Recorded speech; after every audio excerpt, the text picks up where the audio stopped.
News first ಲೈವ್ಗೆ ಸ್ವಾಗತ. ನಾನು ವಿಜಯ್ ವೀರಪ್ಪ. ಮೊದಲಿಗೆ ಹೆಡ್ಲೈನ್. ತಾರಕ ಅಣೆಕಟ್ಟು ಹಿನ್ನೀರಲ್ಲಿ ಅಕ್ರಮ ರೆಸಾರ್ಟ್ ನಿರ್ಮಾಣ. ಸಚಿವ ಜಮೀರ್ ಅಹಮದ್ ಆಪ್ತ ಸರ್ದಾರ್ ಸರ್ಫರಾಜ್ ಖಾನ್ ವಿರುದ್ಧ ಆರೋಪ. 15 ವರ್ಷಗಳಿಂದ ಎಲಿಫೆಂಟ್ ರಿವರ್ ರ್ಯಾಂಕ್ಸ್ ರೆಸಾರ್ಟ್ ಇದ್ರೂ ಯಾರಿಗೂ ಕಾಣಿಸಲಿಲ್ವಾ?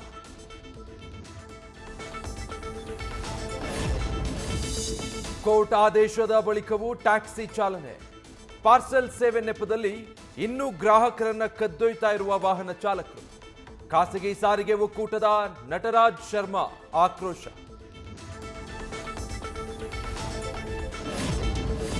ಬೈಕ್ ಟ್ಯಾಕ್ಸಿ ನಿಷೇಧದ ಬೆನ್ನಲ್ಲೇ ವಸೂಲಿಗಿಳಿದ ಕೆಲ ಆಟೋ ಚಾಲಕರು. 1 to 3 ಚಾರ್ಜ್ ಮಾಡ್ತಿರೋರ ವಿರುದ್ಧ ಸಿಡಿದೆದ್ದ ಆಟೋ ಸಂಘಟನೆಗಳು. ಮೀಟರ್ ಹಾಕದೆ ಚಾಲನೆ ಮಾಡೋರ ವಿರುದ್ಧ ಕ್ರಮಕ್ಕೆ ಆಗ್ರಹ.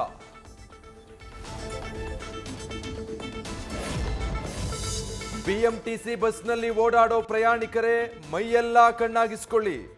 ರಶ್ ಇರೋ ಬಸ್ಗಳನ್ನ ಟಾರ್ಗೆಟ್ ಮಾಡೋ ಗ್ಯಾಂಗ್ ಆಕ್ಟಿವ್. ಮಾರತ್ಹಳ್ಳಿಯಿಂದ ಅಗರಾಗೆ ಹೋಗೋ ಬಸ್ನಲ್ಲಿ ಯುವಕನ ಮೊಬೈಲ್ ಎಗರಿಸಿದ ಗ್ಯಾಂಗ್. ಮಂಡ್ಯದಲ್ಲಿ ಸ್ಲಂ ಬೋರ್ಡ್ ಮನೆಗಳಿಗೆ ಮುಸ್ಲಿಂ ಕುಟುಂಬಗಳ ಅಕ್ರಮ ಪ್ರವೇಶ ಪ್ರಕರಣ.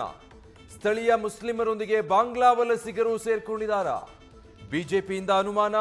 ಸೋಷಿಯಲ್ ಮೀಡಿಯಾದಲ್ಲಿ ಕಾರ್ಯಕರ್ತರ ಪೋಸ್ಟ್. ಇವತ್ತು ಮಧ್ಯಾಹ್ನ ವಿಪಕ್ಷ ನಾಯಕ ಆರ್ ಅಶೋಕ್ ಭೇಟಿ. ನ್ಯೂಸ್ ಫಸ್ಟ್ ನಿರ್ಭೀತಿಯಿಂದ ನಿಮ್ಮ ಪರವಾಗಿ.